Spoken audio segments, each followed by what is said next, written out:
Big up everyone. Hope we are well. Liverpool Profit back again with another live stream. Hope we're all doing well. Hope you guys can all hear me. If not, do let me know down below in the comments. Um, but yeah, guys, back with more Liverpool Let You Talk.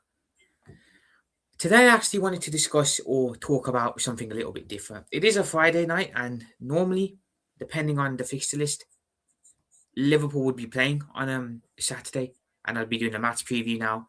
I'll be doing all sorts of stuff, but we actually don't play until Sunday, so it wouldn't make sense to do a match preview um, 2 days in advance. So I'll go live tomorrow and I'll discuss the Tottenham game a bit and other Premier League fixtures. But I think today's a day too soon for that. So I wanted to discuss something else. And as you can see in the title of the live, the discussing point of today will be, where is the direction of our club headed? Where is the direction of Liverpool Football Club headed for the next 4 to 5 years? How far will we advance in Europe as well? I wanted to discuss that. I wanted to discuss if we'll make it past Galatasaray, if we'll be able to make it past the quarters, and if we can go deep in the competition overall. So yeah, people, yeah, big up to every single one of you. We'll start with the first topic of hand, and that is the direction of Liverpool Football Club. Look, I think Liverpool are we're at an anti-climax at the moment. Um, we're kind of in the middle, the way I look at it. We're in the middle, and what we do next, I think, will determine whether we go up there or whether we go down there. Um, I think what happens next determines that a lot. Um, I look at other big clubs traditionally in England, and it's an English thing because it doesn't happen with clubs abroad. It doesn't happen with the likes of Madrid, Barcelona, Bayern Munich. It's an English thing. All the English big clubs. I look at the direction they've headed in the last maybe 10 years, 5 years even. A lot of them have really fell down the toilet. Um, the prime example everyone will look at in England is Manchester United. Manchester United, I think, are the perfect example here. They are a club who, for years, were at the pinnacle of world football, easily the pinnacle of English football. They were just a team. They were the team that everyone feared, the team that no one wanted to play against. You look at the players they had in that team as well, lads. Look at the players they had in their team. You got the likes of Roy Keane, got the likes of Gary Neville, David Beckham, um, even later on, Cristiano Ronaldo. You know what I'm saying? You got the likes of Dennis Irwin there, Paul Scholes, Edwin van der Sar, Peter Schmeichel, Rio Ferdinand, Nemanja Vidic. They had, when I say an elite squad, they had an elite squad. And I hate to say that as a Liverpool fan, but facts are facts. You got to recognise class, haven't you? No one wanted to play them. Of course, you have one of the best managers in world football. For me, probably the best manager of all time in Sir Alex Ferguson as well. Not only were they such a good team on the pitch, but they had this as well. They had the mindset. You know what I'm saying? The mindset is a big thing in football because I think a lot of people have said this, to be fair, so I'm not just going to quote one particular person, but talent can only take you so far in the world of football. It can. It can only take you so far. Talent is only half of the equation. You can have the talent, but if you don't have this, if you don't have the mindset, you're not going to go places. You think when Cristiano Ronaldo's talent alone was enough for him to be where he is now? Is that what people think? Was Cristiano Ronaldo's talent alone enough for him to be sat where he is now in the position he is? No, it wasn't. You had to have the mindset as well. You think Lionel Messi's talent was enough? No, you have to have the mindset. Mindset is a big thing. It's what separates the elite players from the players down here. Neymar, we'll use Neymar as a perfect example here. Brilliant player, had so much skill, had so much potential, was a good all-round pure footballer, a joy to watch whenever he played. Had the potential to be on par with Messi and Ronaldo, right? Had the potential to be a Brazilian legend, a Brazilian icon. Had the chance to have his name up there with the likes of Ronaldinho, Ronaldo, Pele, Kaká, all of them. But what separated Neymar from the likes of Pele, from the likes of Ronaldinho, from the likes of Kaká, Ronaldo? One thing, mindset. It was mindset, wasn't it? You know what I'm saying? Neymar didn't have the mindset. Hence why he ended up, dare I say, having an underwhelming career. Obviously, he's now out in the Saudi Pro League. He looks like he's going to be travelling to the World Cup, which I don't really see the point in, to be fair. But whatever is what it is. You know what I'm saying? Look at Ronaldo. You know, a guy who came from nowhere, worked his way up for Manchester United. When he was at Manchester United, when he was a teenager, the guy couldn't even speak English. Could not speak a word of English. I'm saying over the years, learnt, and now he's pretty much fluent. You know, it's amazing because I remember seeing an interview with Ronaldo when he first joined. The man couldn't speak any English, and he just didn't have any confidence. Now, fast forward to today, he is the definition of the word confidence. You know what I'm saying? So mindset is key with big players. It's um what separates the likes of your Roy Keanes, your Vieiras, to the likes of your older guards, your likes of your Bruno Fernandes is it's mentality, it's mindset. You know what I'm saying? Talent isn't enough. It's not enough. Was Eden Hazard's talent enough? No, because at the end of the day, is Hazard going to go down in the history books? Is he going to go down and are people going to look at him in a couple of years' time and say, wow, Hazard, Hazard, Hazard? No, he's going to be forgotten. And the reality is, Hazard had the potential to be an icon, a legend, but the mindset isn't there with a lot of players. And especially in modern football, I'll say. Look at a lot of players in the modern world. They have the talent.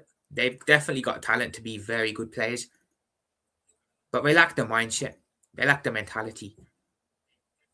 And if you don't have that, I'll be honest, you're wasting your career pretty much. You know what I'm saying? It's like, where is your ambition? Where is your ambition as a player? What do you want to do in your footballing career? When you start as a 16, 17-year-old in the academy, what are your goals? What are your aspirations? Where do you want to go as a footballer? And a lot of players will say, we want to play for the biggest clubs on the biggest stage of football, and we want to win the big trophies. So when I say that, you play for the likes of Real Madrid, United, Liverpool, Barcelona, Bayern Munich, Arsenal, City. You want to win the major honours, you want to win the Champions League, you want to win the Premier League, the Bundesliga, La Liga, whatever. You want to win stuff, you know what I'm saying? You want to be a winner. You're not playing football to be a loser, let's be honest. You're not playing football to be a loser. So mindset's important. And I think the likes of, I'll use Roy Keane as an example here, even though I don't really like Roy Keane because he's a Manchester United player, but I have to respect him and give him his flowers. Patrick Vieira as well, another one. These two players in particular, right? They weren't just brilliant footballers, which they were, especially Vieira. Vieira wasn't just a brilliant footballer. He had mentality. He had mindset. You know what I'm saying? Being the captain as well, you have to have that. I don't see how anyone can be a captain and not have the mindset and not have that elite mentality. You know what I'm saying? It's why it baffles me how Martin Odegaard is the Arsenal Football Club captain, because he's not a winner. He hasn't won nothing. You know what I'm saying? He's done nothing in the game. He doesn't have the mindset. He doesn't know what it feels like to put his hands on a trophy. You know what I'm saying? He hasn't won nothing for Arsenal ever. The guy is a rejected Real Madrid player at the end of the day. So how can he be an Arsenal captain when he doesn't even have that feeling of winning? He's certainly not a leader, because in the big moments, and I'm not digging Arsenal out here, I'm not having to dig at them, but he's a perfect example in the modern world. When his team need him, he goes missing. When has Odegaard ever stepped up for Arsenal when in a moment where they need him, where they're up against it, they need him to do something and pull something out of the bag? When has he ever stepped up for them? Never. He doesn't do it. He hides. And for me, I'm sorry, but that's a pathetic excuse of a captain. When Arsenal need him, he's nowhere to be found. Bruno Fernandes is... I don't like Bruno Fernandes. I don't think he's a good player. I don't. But as a captain, he is a much better captain than Martin Odegaard is. Because I'll be honest, while Bruno isn't brilliant to watch, while he's not a great player, he does step up for United when they need him at times. You know what I'm saying? He stepped up for them in moments where they need him. He's carried them as well. You know what I'm saying? Whether it's a penalty, whether it's a fluky goal, whatever, he steps up. You know what I'm saying? He holds some sort of accountability for himself. Now look, do I think Bruno's a good United captain? No, he's not. But he's certainly a better captain than Martin Odegaard is. I'll say that. So you need mentality as a captain, but along with mentality, you also need to be a leader. You know what I'm saying? Now Bruno, while I don't think he's a great captain, he at least knows what it's like to win. He's won an FA Cup for Manchester United. He's won a Carabao Cup for Manchester United.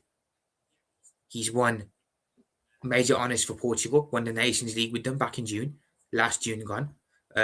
So he's won stuff for club and he's won stuff for country as well.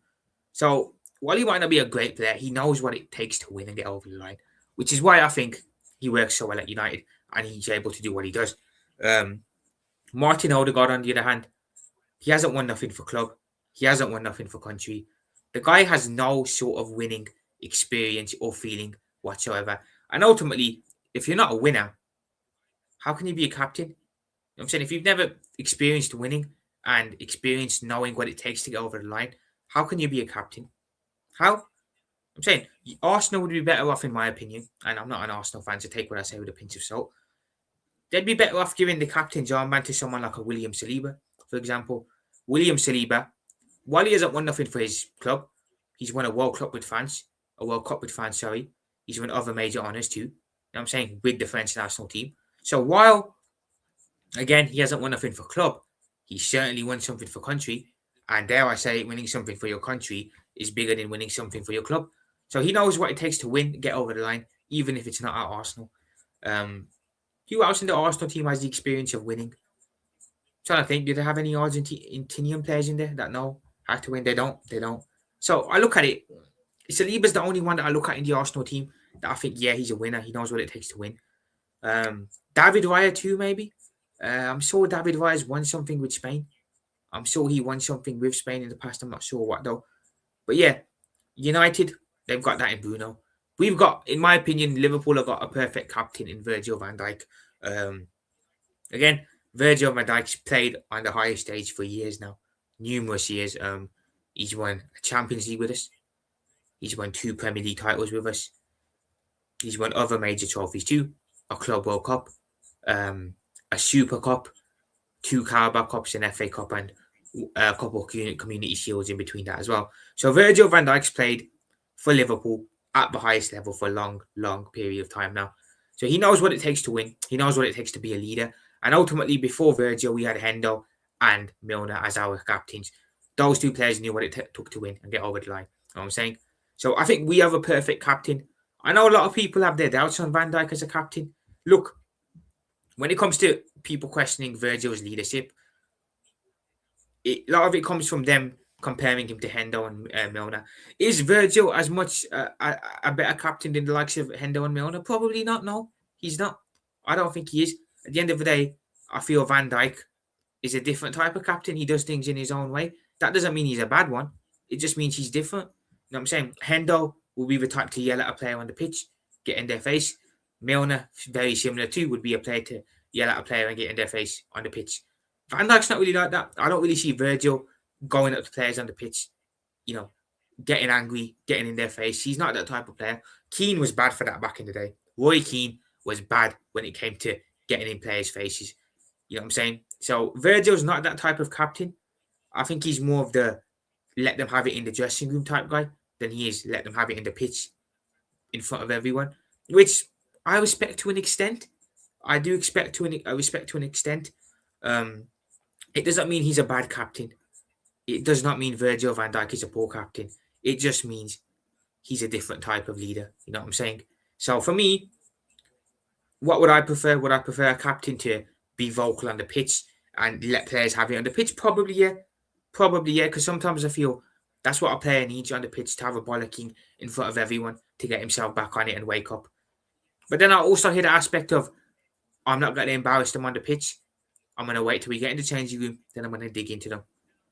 Either way, it's a different type of captaining, but it's still being a captain. You know what I'm saying? So Virgil isn't as good as a leader as he is, as Hendo was, as Milner was, but he's still a good captain in my opinion. You know what I'm saying? When Virgil eventually does leave Liverpool, I look at other players in the squad that I think have leadership abilities. Alisson definitely is a player that I'd give the captain's armband to. Definitely has leadership abilities.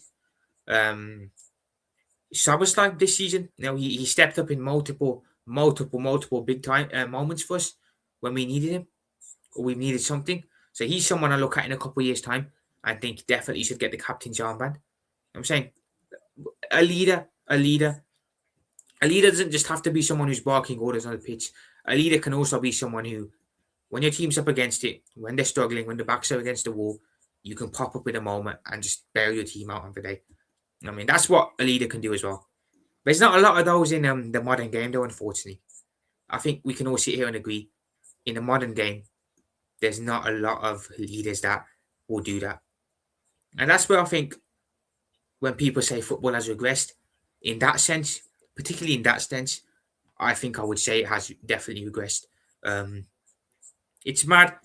It is really crazy, but I guess this is just modern football nowadays, isn't it? It is just modern football.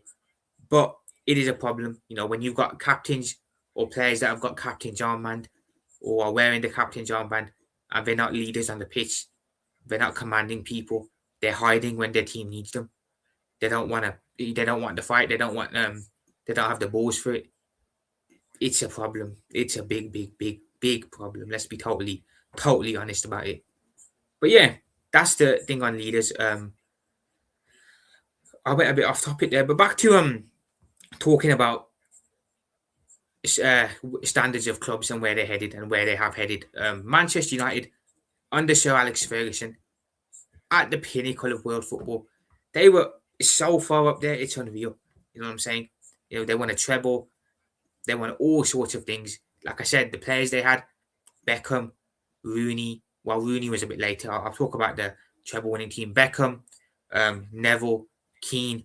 That team was insane. You know what I'm saying? And not only were they such a good team, but they were a well-respected team as well. Yo, big up Rasta, man. Big up, bro. Make sure you sub to my brother Rasta. Just man's popping in. Big up yourself, brother. Just taking a step down memory lane, bro.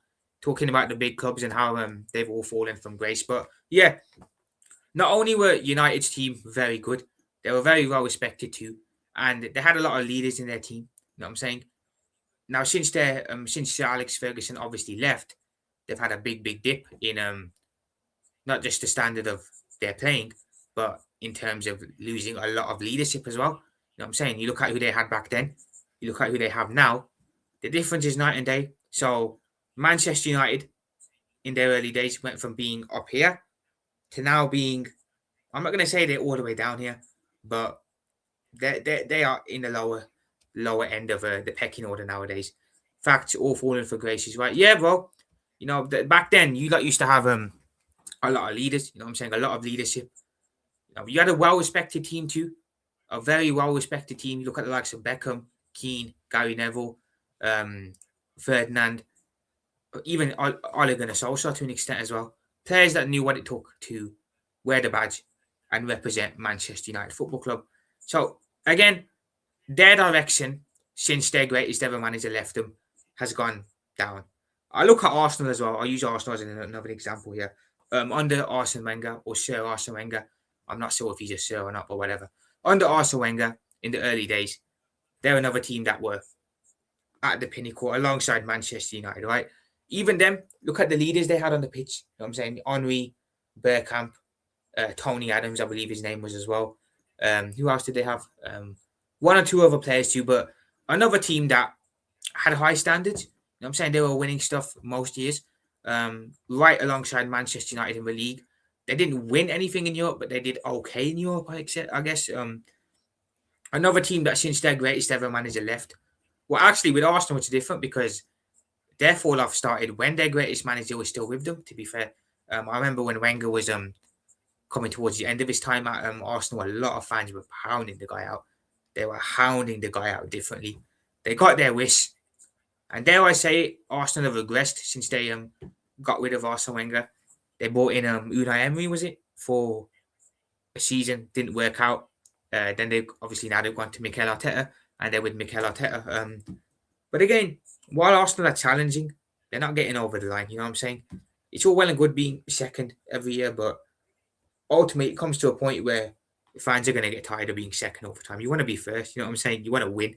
Now Arsenal are, I believe they finished second. What is it? 4 years in a row now. 22, 23, 23, 24. 3 years in a row, they finished second. As a fan, you're going to start getting a bit livid, let's be honest. Now, I might be in the minority here, but I'll always, as a neutral, I'll always credit Mikel Arteta for certain things. Now, if Arsenal fans don't agree with me, get in the comments and let me know. But for me, it's like this. Before Arteta took over Arsenal, I looked at them. Let's be honest, they weren't in title races. They weren't challenging. They weren't even a cemented top four side. They were hovering in Europa League positions. So they weren't really challenging for anything. So I'm going to credit Arteta on this. And if you disagree with me, let me know. No problem. But when he came in, obviously he had a rough start to begin with. His first full season, they ended up really bad. Obviously, he took over halfway through a season as well in 1920 where they weren't great. His first full season, 2021, they had a poor year, finished eighth, I believe, but there was progression there. His third year, actually, no, his second full season, missed out on a top four race, and then the third full season, he ended up challenging for a league. So I'll credit him on certain things that I feel like he deserves credit on. I think with Arteta, he's got an Arsenal back to a level where they weren't previously before him. I'm not saying he's great. I'm not bigging him up or nothing, but let's be honest, they weren't challenging for leagues before he came along. They were sat in eighth, hovering in Europa League positions and that. He's got an Arsenal back to a level where they're at least competing. They're in the conversation. They're now a cemented Champions League team. There's not really any danger of them dropping out the top four, anything like that. So there's no danger there. And he has got them challenging. People might not like the way Arsenal play football. Their fans might not like it, etc. Understandable. But he's got them challenging. He has got them challenging. Granted, he's not getting over the line. That's a big, big, big problem because fans will get tired. But he's got them competitive again. So as much as everyone hates Arteta, as much as everyone gives him a lot of stick, I think there are certain things that, as a neutral, I can credit him on. Whether Arsenal fans feel the same way, though, I don't know. You know what I'm saying? But, you know what I'm saying? Like I said, progression's there. If you go one season where you finish second and hit a high point, what am I on about? If you go one season where you finish second, but you have a great year and you're just unlucky, cool. But you want to win it in the second year. If you're having 3 or 4 seasons where you're constantly finishing second, fans are gonna get annoyed because at the end of the day, you put a squad together, and the more years go by, the more your squad start to age, and before you know it, you've wasted the prime years of your squad. A squad that was ready to go and win stuff, you've wasted the prime years of them because you didn't employ the correct manager to get the best out of them and push them on. Arteta, let's be honest, he's the nearly guy, isn't he? He's the nearly man. You know what I'm saying? He's the guy before the guy, should I say? Liverpool had it with Brendan Rodgers before Jurgen Klopp came in. You have a guy who comes in. You have a guy who kind of what Brendan Rodgers did to Liverpool, Arteta's done with Arsenal to an extent, I think. Yo, big up AJ, man.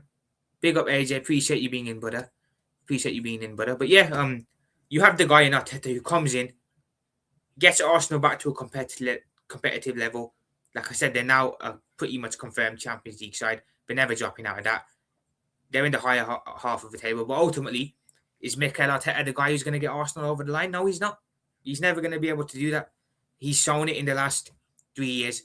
22-23 bottled it. 22-24 bottled it. Last season, they should have been the ones who won that league, let's be honest. City had a bad year. We were in a transitional year. They were the team that should have gone and won that league last year, and they didn't. This year again, while they probably could end up winning it, let's be honest, they made it very hard work against a very average City side. So he's the guy before the guy. You know what I'm saying? Arsenal, I think, just need that. They just need that right coach now that's going to take them to that next level, take them from the level of challenging to now actually winning stuff. And who that is, I don't know who they're going to go for. I genuinely don't know. But yeah, fall from grace. You know what I'm saying? Arsenal, post Wenger days, they haven't been the same. Manchester United, post Sir Alex Ferguson days, haven't been the same. Even another club I'll touch now, Chelsea, you know, in the Roman Abramovich days when the likes of Mourinho were there, they were amazing. They were amazing in the early 2000s. Since they sold their club for obvious reasons that I'm not going to get into, they haven't been great. And they're another club that I think have gone from being up here to being down there. I won't mention Tottenham because, respectfully, they're not. They've never really been in the conversation. And I'll talk a bit about City as well and their rise. Gabriel He's 28, 29. He's only got 4 years max, especially with injuries. Then we have Saliba, who's big clubs. What else is exactly, AJ? Look, the more you wait, the more you end up wasting the prime years of your squad. Arsenal have a team, I think, on paper that is good enough to win the league, or good enough to win something at least, right? The longer you stick with a manager who is a nearly man, before you know it, you've wasted the prime years of your squad. Like you said, Gabriel is 28. He's pretty much wasted most of his career at Arsenal. Let's be honest.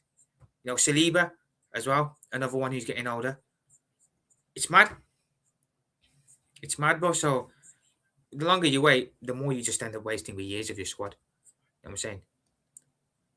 It's all well and good finishing second 1 year in a row, as long as you've been good.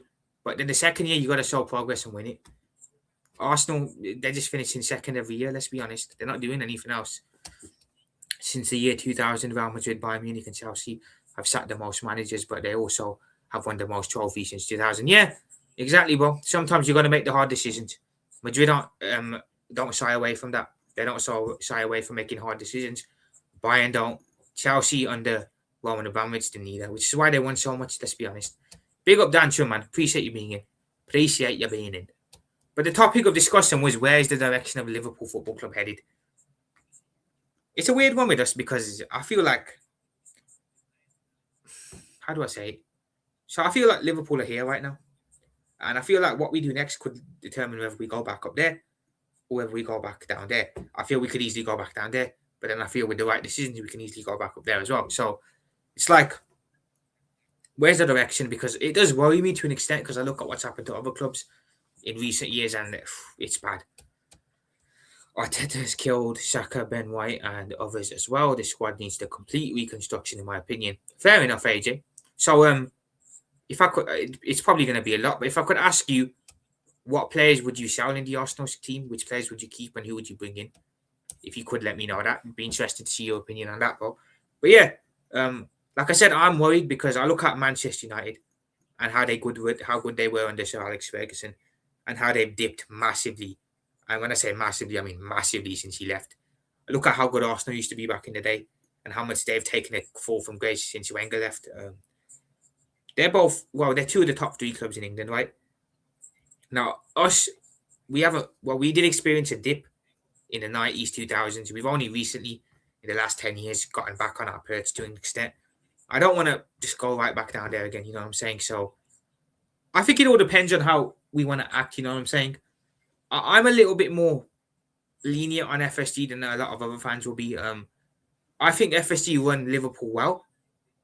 I think when it comes to everything other than spending money, FSG do well. You know what I'm saying? They run the club well.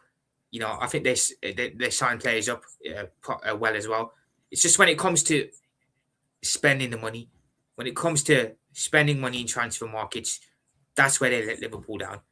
If FSG could just spend more money in transfer markets for Liverpool, they'd be decent owners, I can't lie. And I wouldn't have an issue with them staying. The issue is they don't do that. So if you can't do that, sell up, you know what I'm saying? Sell up and what was I saying then? Sell up and sell us to someone who can actually take us to the next level. Big up Dan, of course, man. Dan, sorry. Big up Dan. Apologies. I said Don, then my bad. My question is, say you don't keep Alisson past his contract in 2027. If Mohamed really isn't ready for that point, you are in massive trouble. Yeah, I agree, AJ. We are 100%, man. Because I'll be honest, I have my doubts on Mohamed really. I'll be honest. I think he's got potential, but let's be honest, he'll never be able to fully replace Alisson with how good Alisson's been for us. So I think the club have got no choice there, and I think Alisson's made it clear he wants to stay as well. So what I'd do is I'd trigger his 1-year extension, and then if his level is still where it is now, give him another new contract. You know what I'm saying? I look at Neuer at Bayern.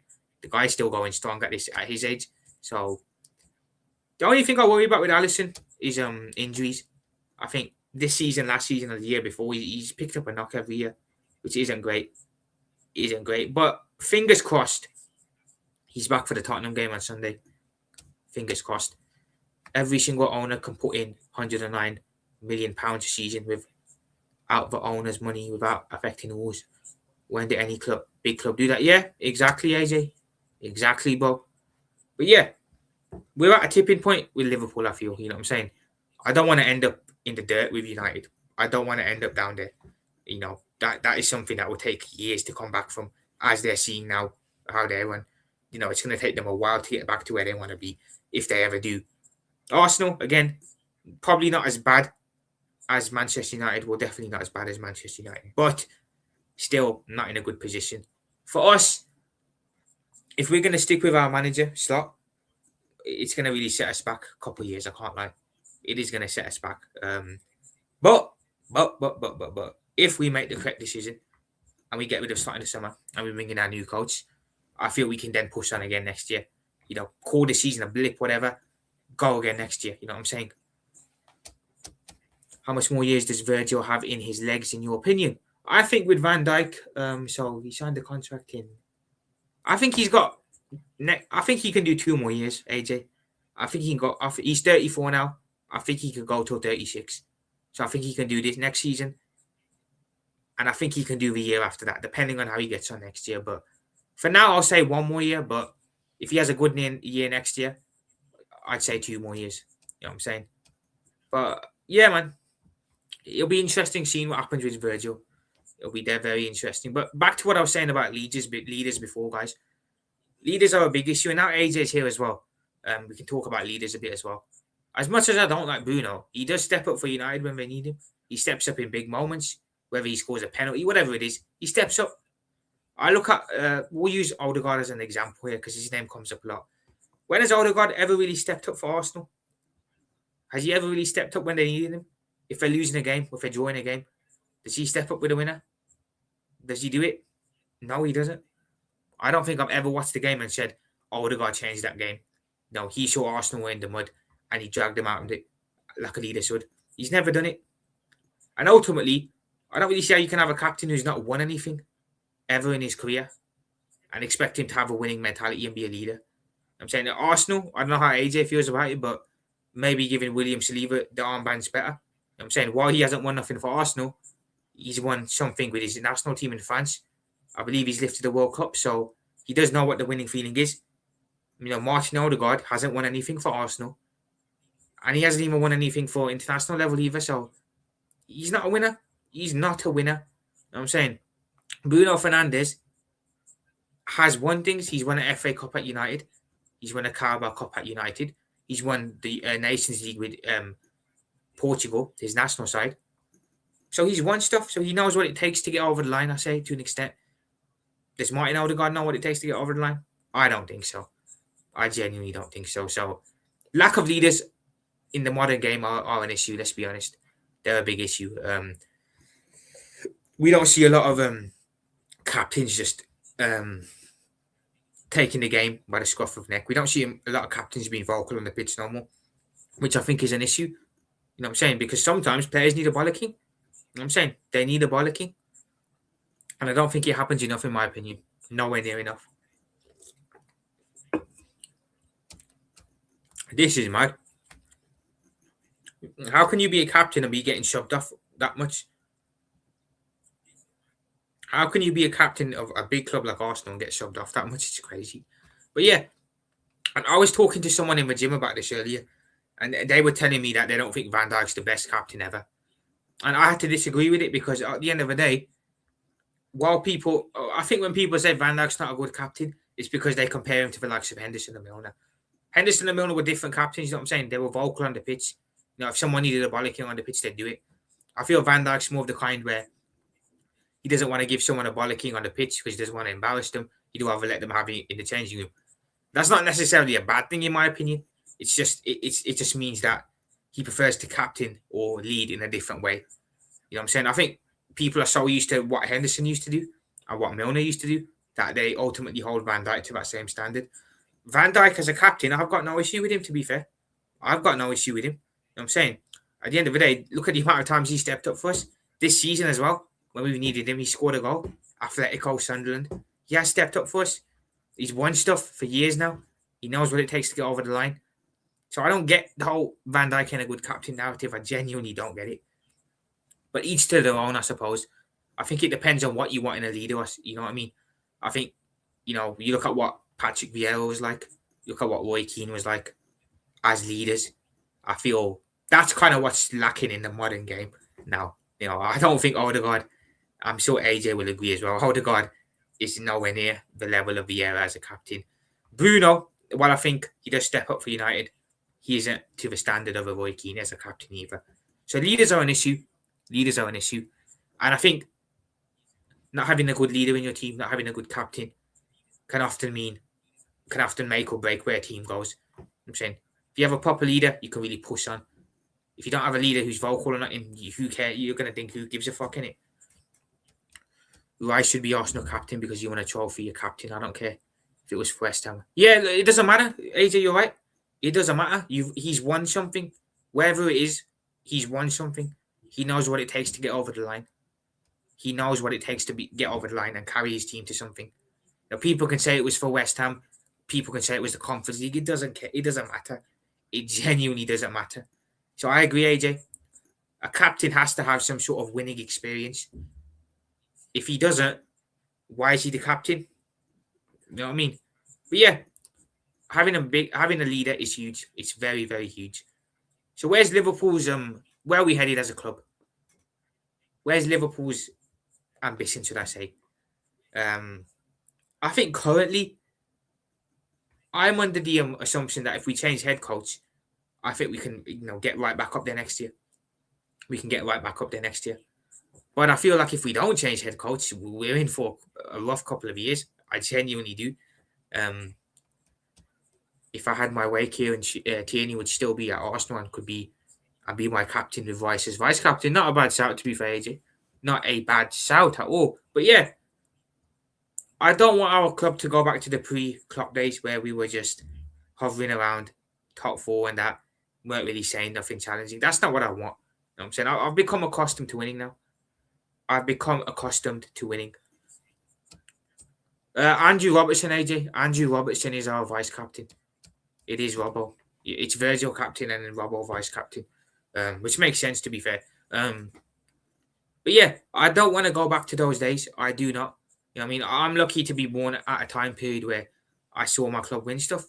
I'm saying the first major trophy I saw my club win was a Champions League in 2018. I saw us win a league. I seen us win 2 Carabao Cups and FA Cup, Club World Cup, Super Cup. I seen us win the league twice.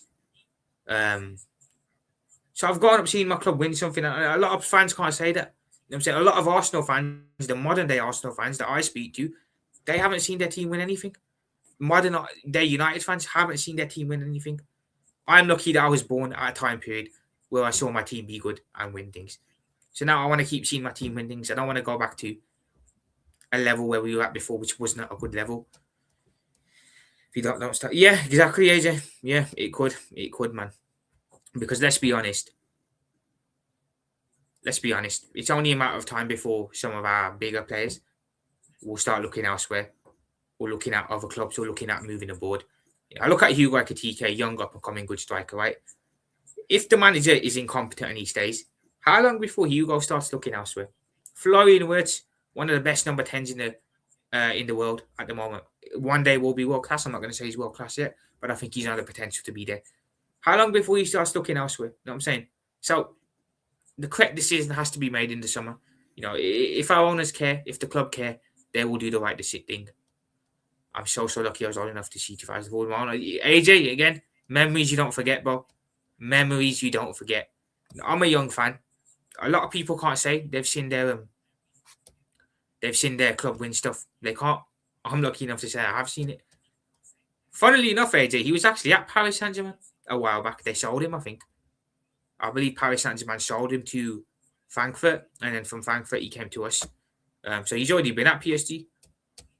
But yeah, I hear what you mean on that, AJ. I genuinely hear what you mean.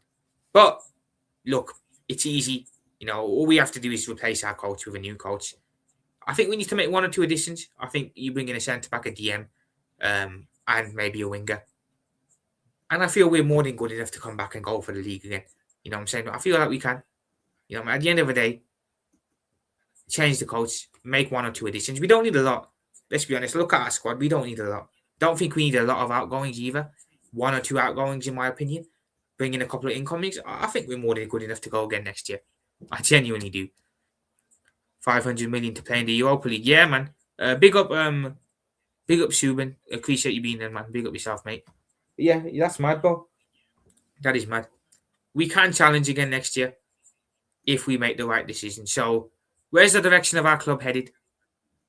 I still think we'll continue to challenge because I believe we will make the right decision. I believe we will definitely make the right decision. And I think we will sack Slot. So I feel like we'll still be up there challenging. Again, I think we'll get back to our best.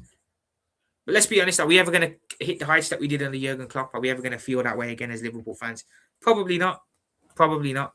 You know what I'm saying? There's always going to be something lacking now going forward. We're never really going to be the same ever, but all we can really do is try and get back to that standard, I suppose. Centre-back, Van der Ven. DM, Adam Wharton. Left wing, Liao. Exactly, that's what I think. Get a centre-back in. You get a left winger in. And you get a DM in. More than good enough, in my opinion, to go again. I believe that.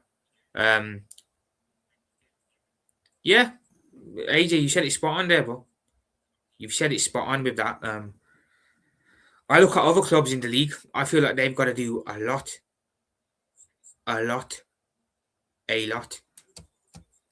With all due respect, Prophet, should you end up in the Europa League this season, you won't challenge, in my opinion, because Thursday, Sunday will kill you. I hear that, AJ, but we did challenge for the league 2 years ago when we were playing Thursday, Sunday. Now, granted, that was Klopp, and Klopp was able to work wonders. With a new manager, if we were in the Europa League, I don't think we could work the Thursday, Sunday thing. I genuinely don't think we can do that. I think Jurgen just had a way of being able to work with it. But I agree with you to an extent, AJ. I do agree with you to an extent. I feel like Klopp, just being Klopp, was able to work us around that and have us still competing in the league. Will another manager be able to do that? Yeah, I doubt it. Paul has got something that Arsenal haven't. They actually have the hunger to go get the best players, 1 or 2 midfielders, and they're more than good enough to go next year. I hear that, Subban. I do hear that 100%, Subban. I do. You know what I'm saying? I do. I do. Because you look at the core of our squad, right? You've still got players who have won stuff. You know what I mean? Alisson, world class. Virgil, world class. Salah, world class. Players that have won stuff, right? And you've got players that, in my opinion, will be going to be world class. I think Ekitike will go on to be world class. Wirtz will go on to be world class. Szoboszlai has the potential. So the future of our club set, even when our senior players do eventually move on, the likes of Salah, Alisson, Virgil. I look at who we've got coming through. Wirtz, Ekitike, Kirkes, Szoboszlai, McAllister. We've still got players here that will carry us because a lot of them won the league last year as well. So they have the winning feeling. You know what I mean? So I agree. We have got the hunger. I think our players just need the right motivation. They need the right coach to get it out of them. And who will that be? We'll see. We'll wait and see in the summer who Liverpool decide to go for. In my opinion, speaking of my own club, we need a whole new left-hand side this summer. That is a must to kick on. When you say left side, do you mean 2 new left wingers or 2 new left backs, or do you mean both? 2 new left backs and 2 new left wingers? But yeah, it's mad. It is mad. So where is the direction of our club headed? I think the summer will tell us a lot. The summer will tell me a lot on where we're going to go in the next couple of years. You know what I mean? You don't want to be down there in the dumps with the likes of United. You don't. You want to still be up there challenging, you know what I'm saying? And that's what I want to see us doing. Challenging and winning the major honours still. So the summer's going to tell us a lot. It will tell me a lot. And hopefully, I see that my club is ambitious to an extent. We showed ambition this summer, to be fair. You know, FSG showed some ambition. Well, they showed a lot of ambition, to be fair, because they spent a lot of money. So what they show ambition again this time around by sacking Slot, making a big call, and then splashing another mil or 2. We'll wait and see. But yeah, I don't know if I could put up with us being down in the dumps. I don't know if I can put up with it. I mean, Nkapie and another new left back, then 2 new left wingers, sell Gabriel Martinelli, Trossard, and honestly, a new left 8 so Odegaard can go. Yeah, I hear that, AJ. That is a lot of business, to be fair. That is a lot of business. But yeah, it's a big summer not just for Liverpool, but for other clubs too. You know what I'm saying? Arsenal could have a big summer. City could have a big summer. Chelsea could have a big summer. Yeah, you know what I'm saying? It's a big summer for a lot of big players. Big players. I mean, big clubs, should I say? But I believe if we make the correct changes in the summer, I believe Liverpool can and will be back up there challenging for everything next season. But if we're not going to do that, forget about it. Forget about it. We may as well just become mediocre. I'm saying, but we'll see how it goes. We'll see how it goes. So I think the direction of our club is I think it'll be okay. I think we'll be okay in the long term. I do think we'll be okay. As crazy as this sounds, actually, an argument for Champions League win would do more harm than good because that buys a lot of time. It does, AJ. It would, but I don't see how we can win the Champions League. I'll be honest. When I look at how Bayern are, look at how insane Bayern look and how good they look. I don't see us beating them if we come up against them. I don't. PSG, I don't see us beating them because we're going to play them in the quarterfinals. Should we make it past Galatasaray? The game we're going to play is Paris Saint-Germain, home and away. So I don't see us winning it. If Slot did it, it'd be a miracle. It genuinely would. But honestly, I feel our journey probably comes to an end in the quarterfinals for this year at least. There's only one team that I look at in Europe and they're actually cooking, and that's Bayern Munich. Even Paris Saint-Germain this season have had a massive dip from how good they were last year. Madrid are crap. Barcelona, I think they have the potential to win it, but defensively they are so open, it's crazy. Atletico aren't going to win it. The English clubs are all poor. We're not good. Arsenal, potential, yeah, but let's be honest. While you can shithouse your way to the league playing the style of football they play, you can't shithouse your way in a Champions League playing that way, so I don't think they win it. City won't win it, let's be honest. They won't. Chelsea won't win it. Paris Saint-Germain can if they get their act together, but then again, will they? Bayern are the only serious club in Europe at the moment. They're the only ones who look night and day hungry for this Champions League. No one else does. I said, but as for this, AJ, I don't see us winning the Champions League. I don't think we can do it. I don't think we can. I said Bayern Munich versus Atletico Madrid Champions League final. The moment the round of 16 was made, I think I'm going to be right. I seen that, AJ. I can see that happening, to be fair. And I do think Bayern will be the ones to lift it. I do think they will. There's just something about them. You know, when you just see a team and they've just got something about them, and you think, yeah, they're going to win this. You know, they deserve to win this. They're the only team that are serious. I just get that vibe off Bayern Munich. I just do. But yeah, moving on from where our direction of Liverpool, our club is headed, we'll go into the second point in the title. How far will Liverpool advance in Europe? Now, I kind of just answered that a minute ago, but I genuinely feel like if we're on it, if we bring our A game, we can go deep in the Champions League. But then again, will we bring our A game? Because we didn't bring our A game against Galatasaray. For my club, if we get past by Leverkusen, got to Bodo Glimt. I hear that, AJ. Bodo Glimt are a very underrated side, by the way. They're doing very, very well in this Champions League campaign, so fair play to them. They're beating City. They're beating Atletico. Who else have they beaten? There's another team that they're beating that I can't remember now. But they're doing very well. They're definitely a team that you can't underestimate if you come up against them. But yeah, it depends how Liverpool maneuver our Champions League campaign. If we bring our A game, if we're on it, the atmosphere, especially at Anfield, can carry us over the line in these games. But it's a matter of if we bring it, not will we bring it. If I'm saying we have the potential, we can turn it on when we want to turn it on. We've seen that this year. We beat Madrid, Atletico, Inter. We can turn it on. I'm saying slapped up Karabag. So that's what I'm saying about the squad, the potential in our squad being good. Our players are good, man. They are good players. I mean, a lot of these won the league last year. You know, we've got about 3 or 4 world-class players here as well. You know what I'm saying? It's all about if we can turn it up or turn it on, should I say. Inter Milan, that's the team, AJ. That is the team, yeah. Thank you for that. How are you feeling about the FA Cup post your draw to City away? City away. I'm not too confident. Big up Andre, man. Appreciate you being in. Big up yourself, man. Inconsistent team with no identity. Yeah, man, that's what we are this season. But yeah, how am I feeling about the FA Cup, Joe? I'll be honest. I would have liked an easier game. I would have liked an easier game. Because that's a rough period. I think we played them, and then no. I think we played them, yeah, and then I think in between that game would be a quarter final if we get to the quarterfinals. Then we play the Merseyside derby as well away from home. So that's going to be a rough period for us. I'm not confident. I'll be honest. If that was at Anfield, I would have been more confident. I would have felt a bit more confident. But away from home at the Etihad, got to play a strong team. You can't go a week against City away, even if it's a cup game. I would have liked to draw like Arsenal got Southampton, for example, or another team. I'm saying I would have taken a West Ham. But I think, again, can we beat City? Yes, we can. If we turn up, we can beat them. But I feel like our campaign's going to end. I feel like that's where our campaign ends, JJ. I think City probably knock us out, unfortunately. But yeah, Andre, this is a perfect comment, man. Perfect comment. Big up Night Tom Kid, man. Big up yourself, brother. Appreciate you being in. Lateness is greatness. Bro, to beat them, they can't beat my team. I think you knocked them out. Are you on about Galatasaray or Paris Saint-Germain in the quarterfinals? But I think we make it past Gala.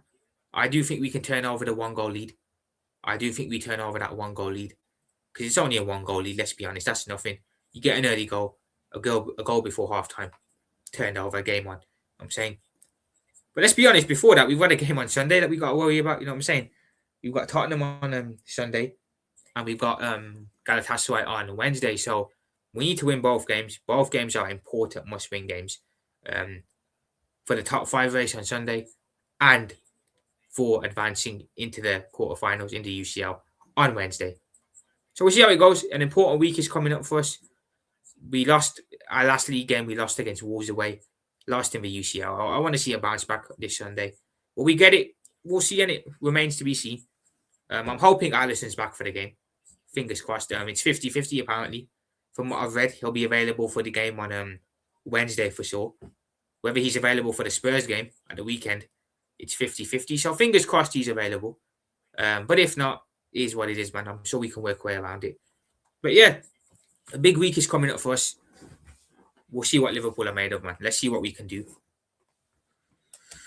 Bro, I'm saying you beat City out the FA Cup, and I'm saying Bordeaux can't beat Tottenham. Oh, Bordeaux can't beat Tottenham.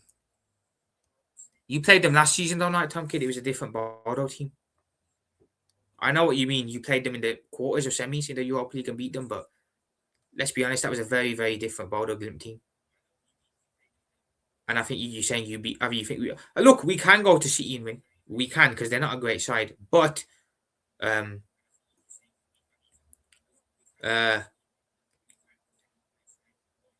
is what it is, man. PSG versus Bayern semis. Is that what you think? Yeah, fair enough. I think Bayern would probably win that. To be fair, but you never know. Paris Saint-Germain could have turned it on at that point. How do you honestly feel about Gala? Because they're definitely going to low block and counter attack. I think on that, AJ, we need to score an early goal. If they're going to low block and counter, the best thing to do is score an early goal because then they have to come out and play. And it will make an end-to-end game. And that way, that's where I think we can get joy. You know what I'm saying? When they come out because we can get space in behind. But an early goal is important if they low block it, which they probably will. I agree with you. If they do it, get an early goal and then this game on. But the longer that game goes on 0-0, the more they'll sit back, the more they'll low block it, and the more frustrated we'll get. So we need an early goal. We'll go before halftime at least. But don't worry, we have 3 more new injuries. No way, Night. I had a look at your injury list today, Night Time Kid. It came up on my X feed. I did a YouTube and TikTok short about it. But it's mad the amount of players you've got missing. But I do feel bad for you, to be fair. You've got a lot of first-team players missing. I think Romero, Van der Ven are both out. Madison's out, of course. 1 or 2 as well of us. But I'll be honest, I feel bad for you guys, man. That amount of injuries to a lot of first-team players as well. It ain't normal. Because I can tell you now, Bayer because you're not low blocking it against me on Wednesday. Will they, AJ? Because it's 1-1, isn't it? So, I kind of felt like both teams should go for that a bit more. But I hear you, to be fair. So it will be a difficult night. If any game's going to go to extra time and penalties, I think it will be that Bayer Leverkusen Arsenal one. Paulinho and Romero and Gallagher is the new players who got injured. Wow. To be fair, Romero had that headbutt thing with Paulinho, didn't he? Midweek, so it's the correct thing not to play them. There's no it's the correct decision not to play them in this game. Probably you don't want to risk them getting more hurt. Big up Wahaha, bro. Big up, man. Appreciate you being in, brother. Leverkusen will knock Arsenal. No, I still think Arsenal will make it through. Like I said, having the second leg at home is a big thing for them, and I think at the end they'll probably get through. Don't trust Gala, but Liverpool are awful. Yeah, I think again.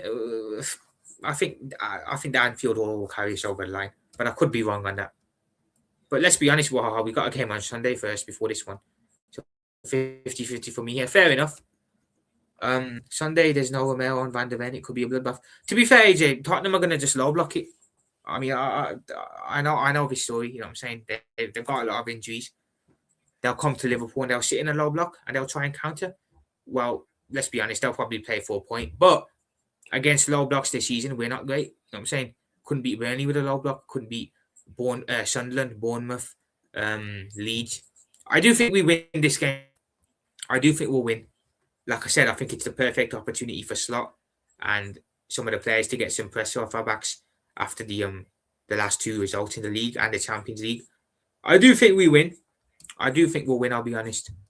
I expect us to win. Especially with the injuries that they've got as well. Their injury list is crazy. Bayer Leverkusen will definitely low block and counter. So they're playing for penalties or to nick a 1-0. Yeah, I agree, AJ. I agree. So yeah, that I do think an upset is going to happen. I'll be honest. Well, 3 of the English clubs are out. Spurs are out. Chelsea are out and City are out. So that's done. I do think there's going to be an upset in either the Arsenal game or the Liverpool game. I do think one of us will get knocked out. Who that's going to be, I don't know. But I can't lie, I'm feeling Bayer Leverkusen could pull something off next weekend. I genuinely am. There's always a shock. There's always one. But yeah, on the Spurs thing, I'll discuss more about the Tottenham game tomorrow, actually. The match preview will be out for that tomorrow. I'll go live discussing it a bit as well. And yeah, obviously Sunday we'll have the watch long. But yeah, man. Night time, kid, bro. It's looking peak for you, brother. Them injuries are crazy. Newcastle out, or do they have a chance? I'll be honest, I think they need a win in that first leg, AJ. I think they needed to win that first leg. They should have too. Their own players screwed them over there. But I think going away to the camp now, the new camp, whichever word he's saying, I think it's going to be too much for them. I think Barca will do them. I do think Barcelona beat them, unfortunately. Kulusevski, Odebert, Kudos, Madison, Bentancur, Bergvall, Udogi, Romero, Van der Ven, Porro, Vicario. Only Vicario and Porro is fit. That's the best side for us. Okay. So Vicario's back in golden. No, to be fair, that was always going to happen. You know what I'm saying? After what happened on Tuesday night. But yeah, Night Kid, your best bet at getting a result in this game will be to low block it. Come, play defensive, smell it out. That will be your best bet. Arsenal will lose to City and Chelsea. Arsenal will lose City and Chelsea will lose. I'm not sure what you mean there, Night Time Kid. Crazy, Barcelona have 2 matches in 3 days. That's crazy. They shouldn't be playing that close together. That's weird, man. My club will lose. Do you think the amount of matches these days is too much profit? To an extent, I mean, what you just said there, Andre, is crazy. 2 matches in 3 days is mad. So that's mad. But look, at the end of the day, having matches every other day, that's just the way football is, man. Get on with it. You know what I mean? But that's a bit too much for me. This 2 in 3 days is crazy. Other than that, I think people need to just stop being babies, man. Players need to stop being babies and get on with it. You get paid all this money to play every couple of days. Get on with it. Newcastle will beat them. They don't have Pedri and Rafinha. We'll see, United Tom Kid. I don't watch a lot of Barcelona, so I can't really comment from their end.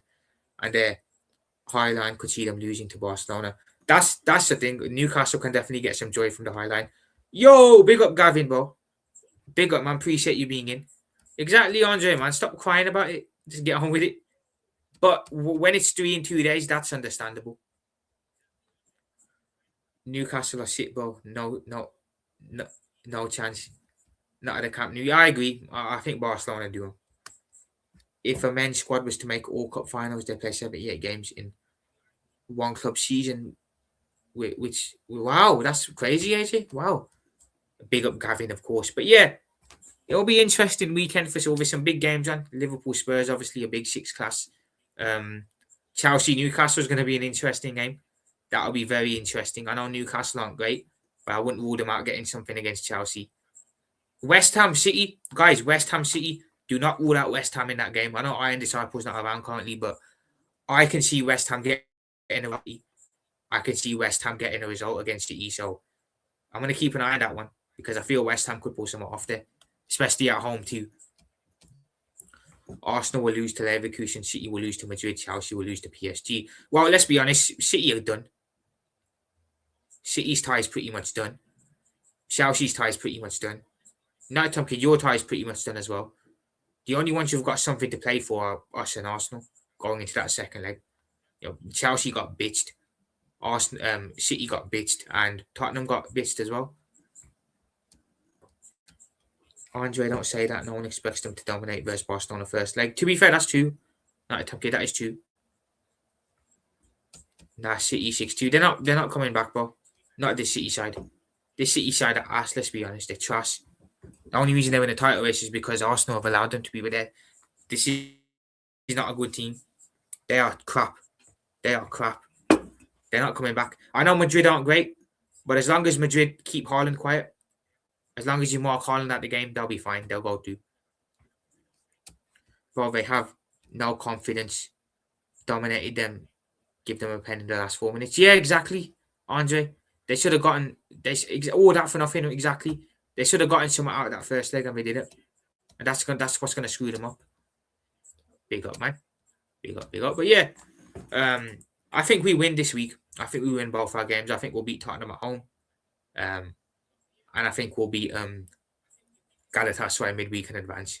The Spurs game, look, if it does become a difficult game, it's gonna be because we make it hard, not because they make it hard. I feel. Honestly, I think our first goal will probably come from a Tottenham mistake. They'll probably end up making a mistake, and we go from there. But yeah, if there's one game I think we'll win, and if there's one game that I think is perfect for us to get some confidence back, to take some pressure off our manager and the team, I think it is this one. You know what I'm saying? If Tottenham had a bit more fight, maybe I'd be a bit more concerned, but they're not fighting, man. They're not showing anything to their fans or their club. So I think Liverpool bounce back this weekend. The only weak link I think could be is if we don't have Alisson back. So I'm not sure if Ali will be back for the game. If he is, happy days. If Mohamed Arsfili's in the sticks, it could be a bit sticky still. I'm not throwing shade, Night Time Kid. I'm not throwing shade. Yeah, that's King Vidge and Parasta's thing to do. I'm not really I don't really have nothing against Tottenham, if I'm being honest. Andre, without that pen, they would be losing. Yeah, exactly. Barcelona would be losing. Newcastle aren't the same team on the road. Well, they're not. No, we slapped them up at Anfield. They lost at City. The only big 6 team that they won against was Spurs away. Other than that, they've lost wherever they've gone. Again, they're another team that it's they drive on their home atmosphere. If they're going to get a good result in a leg, it's going to be the first leg because they're probably going to get slapped up in the second leg. Nighttime Kid is saying, so you're saying 2-2 for Sunday, yeah? Your prediction is 2-all, right, Nighttime Kid? Fair enough. Fair enough. We are all entitled to our opinions. But yeah, interesting weekend for sure. I'll be back tomorrow though, discussing more about that Tottenham game. I'll discuss more about that in a bit more detail tomorrow. I got my match preview as well, people. So the match preview, I'm going to pre-record that maybe later on tonight while we draw with them. I might record that later tonight, but I will drop it tomorrow. So I'll be giving you guys my thoughts and feelings ahead of Sunday's game. I'll give you guys my score prediction. And, of course, I'll give you guys my predicted starting 11 for the game too. I did put something up on TikTok as well. If any of you are on TikTok, you can check that out. I'll go live as well tomorrow at some point, maybe tomorrow afternoon or evening, depending on how I feel. And we'll discuss a bit about the weekend's games in general and a bit about the Liverpool Tottenham game as well. Then on Sunday, of course, I'll have a watch along for the game, match reaction after the game, and of course, then we have the weekend roundup as well, which will be on my channel this weekend with Rasta King and Vid. So yeah, I just if that Bowman plays 3 at the back, we might get cooked. You may as well just play a 5 at the back. To be fair, not a top kid. You know, I don't know what formation Tottenham play. I just know they play 3 at the back. So do they play 3-5-2, 3-4-3? I don't know, but yeah, it's probably not the best thing to play 3 at the back against us at Anfield. You know what I'm saying? Even though we're crap, yeah, we can still cause you problems if you do that. It'd be crazy. But yeah, I do feel for United, Ham Kid, because your injury list is mad. It's mad, bro. You know what I'm saying? A lot of your players are out for sustained amount of times too. It's not that they're just out for a couple of months, 1 or 2 weeks. I mean, they're out for a sustained amount of time. You know what I'm saying? So yeah, I feel for you, bro. But look, it's one of those where we need the points. You know what I'm saying? If we didn't need the 3 points, if we didn't need the win, I'd be more lenient. But look, we're in a top 5 race. We can't afford to drop no more points, and we need a bounce back too. So yeah, get the 3 points on Sunday, and we move, man. We move. He's in love with 3 at the back. Well, look, let's be honest. A lot of managers are stubborn in their way of playing. He ain't the only one. You know what I'm saying? A lot of managers are very stubborn when it comes to the way they want their teams to play football. You know what I'm saying Amorim was stubborn as hell at Arsenal. You know what I'm saying with his 3 at the back at Arsenal. When was Amorim ever at Arsenal? Amorim at United. I mean, Amorim was stubborn at the back at United with his 3 at the back system. Other managers too. That's just the way people are, man. Sometimes, like a manager has his way of playing. He wants to stick with it. You know what I'm saying, and he's going to be stubborn. Unless it's a major crisis and then he has to change it up. Which, to be fair, your manager should have done because you are in a crisis. But it's crazy, to be fair, Nighttime Kid. You go away to Atletico Madrid, and then a couple of days later, you got to come away to Anfield. It's mad. It's mad, bro. It is crazy. But yeah, I'm going to call up Slot, ask him for the 3 points. Good luck, man. Good luck getting his number to begin with, Nighttime Kid. We need the 3 points, Nighttime Kid, but I'm sorry, but we can't afford to drop anything this weekend, especially after what happened against the Wolves the other day. You ready to watch Champions League football, Nighttime Kid? Look, call me crazy, Andre, but I still think they'll survive. I'll be honest. I still think they'll survive. I'm saying I look at Spurs, and I think the only thing that's lacking at the moment is fight and desire. If they can get some fight and desire going, there's players in that team that can pull them out of this. With West Ham, even the Forest have got players in that team that, if they can get going, can pull them out of it. I look at West Ham, I don't see players that can pull them out of it. So if Spurs can get some fight going in their team again, I think they can be they can rescue themselves here. But that's if they can get some fight going. If they can't, they're in a dark position. Very funny. I still think you'll survive Nighttime. Yeah, I still think you will. You know, as soon as you get some fight, heart and desire going. You get some fight design. Apologies there. As soon as you get some fight going, I think you'll survive. I do think you will survive. I look at West Ham, like I said, they don't have a lot of players in their team that have got quality and can rescue them and get them out of this situation. Whereas I think Tottenham do, and I think Forest do. So my original prediction was Wolves, Burnley, West Ham. And I'm going to stick with that. I'm going to stick with Wolves, Burnley, and West Ham. For now, at least. I'm still going to stick with that. But who knows, man? Who knows? Relegation online coming to the rescue. Yeah, man. Richarlison. You know what? Nighttime Kid, he's actually someone that Liverpool need to look out for this weekend. Richarlison is a player that we need to look out for because he always bags against Liverpool. He always scores against Liverpool no matter what. Scored against us in the earlier fixture. Every time he plays Liverpool, the guy just turns up and scores. I don't know if it's because he's an ex-Evertonian or what, but he always shows up. So As much as I don't rate Richarlison, I know for this game he's going to be up for it. So he's definitely someone Liverpool need to look out for. If R9 start versus he'll bag. He will. If you do score a goal, it will be him. He just always does it against us, the little bastard. But whatever, it is what it is, man. I still think we win despite that. But that's it for today, guys. I'm gonna head off, man. Appreciate you all hopping in the stream.